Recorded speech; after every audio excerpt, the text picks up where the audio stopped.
Hey, welcome back to the book log, everybody. Today I'm going to be talking about Rendezvous with Rama by Arthur C. Clarke. In my experience, Arthur C. Clarke kind of writes science fiction in the most literal possible interpretation of the phrase. It's very heavy on the science, and it is fictional, but beyond that, he has a somewhat counterintuitive approach to writing novels, which is that he spends very little time focusing on things like characters or plot. He's primarily interested in taking some cool hypothetical scientific idea or concept and just exploring its implications as directly as possible. I don't think this is necessarily a great formula for writing a sci-fi book in general, but Arthur C. Clarke manages to get away with it in this book because the ideas and concepts it leans on happen to be incredibly fascinating and fun to think about. This book is often classified as a big dumb object story, which is a sort of sci-fi subcategory or trope, I guess, consisting of stories about big mysterious objects or structures that humans discover and struggle to understand. In the case of Rendezvous with Rama, the big dumb object is an enormous 50-kilometer long, perfect cylinder floating through the solar system that turns out to be a giant extraterrestrial spaceship, which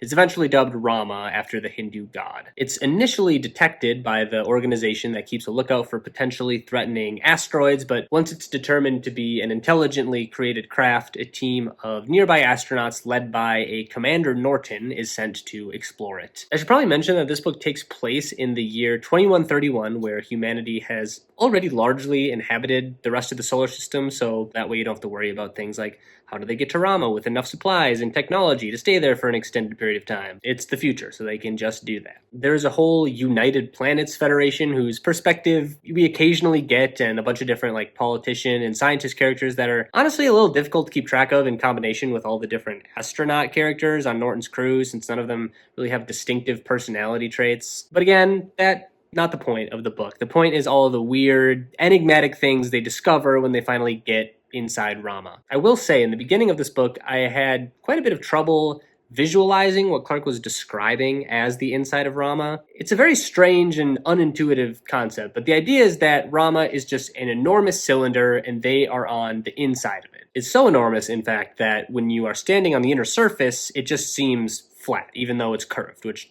same thing applies to Earth if you think about it, just the other way around. Rama is also spinning, so the centrifugal force acts as a kind of gravity for the entire inner surface. You could walk around the entire inner cylinder and stay on the ground the whole time, but they initially enter Rama at the base of the cylinder, which has no gravity, and then they have to travel down a series of stairs and platforms to get to the bottom. It's just difficult to describe. I think even Clarke himself had issues with it sometimes. The real interesting part about this book is all of the unusual things that are discovered while exploring Rama's interior. Clarke does a fantastic job depicting Rama as mysterious and unknowable and literally completely alien. For one, within this gigantic cylindrical spaceship, there's a literal sea made of water. It's about halfway down the cylinder and it wraps around the entire circumference of Rama. So for instance, when they're on the sea and they look straight up, they can see the sea continuing to wrap around above them. At first it's frozen, but as Rama slowly begins waking up, the ice melts and the scientists are able to test the water and determine that it bears the microbial ingredients that are necessary to create life. There are several cities scattered throughout the interior of the ship, which the astronauts name after Earth cities such as New York, London, Paris. They're not exactly cities though, they're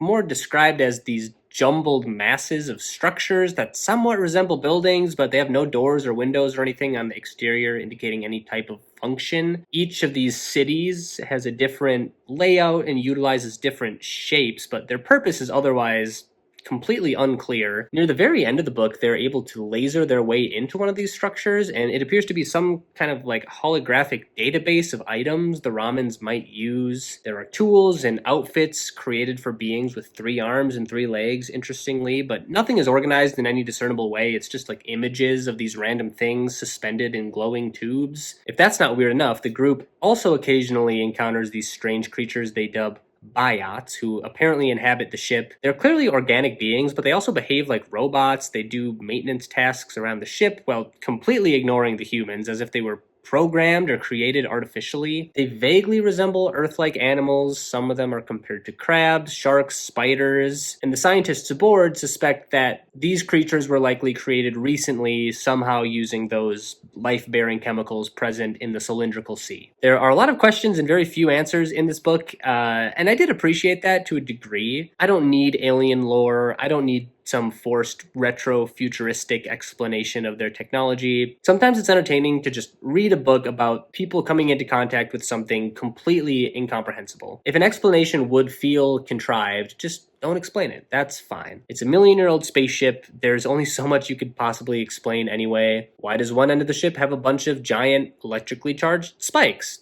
Who could possibly know that? But isn't that bizarre and evocative? Now, there were some components of this book that didn't land for me. In fact, quite a lot of this book comes off as a bit goofy at times. I already mentioned the complete lack of characters or plot, but when Clarke is not describing some confounding mystery of Rama, he's talking about Captain Norton's weird double infidelity situation with his two wives, or space orgies, or about the low IQ slave chimps called simps that do all the manual labor aboard the ship. Clarke was certainly a prescient thinker about many aspects of the future, but he was not a clairvoyant, and some of his ideas of the future from the perspective of someone writing in the 1970s just didn't age that well. Taken as a whole, though, I think this book is a great artifact of the sci-fi genre. Similar to how I felt about Fountains of Paradise, I enjoy how deeply Clarke thinks through all the technical considerations of this sort of thing. The spin of the ship causes hurricane force winds due to the Coriolis effect. The southern wall of the cylindrical sea is hundreds of meters higher to account for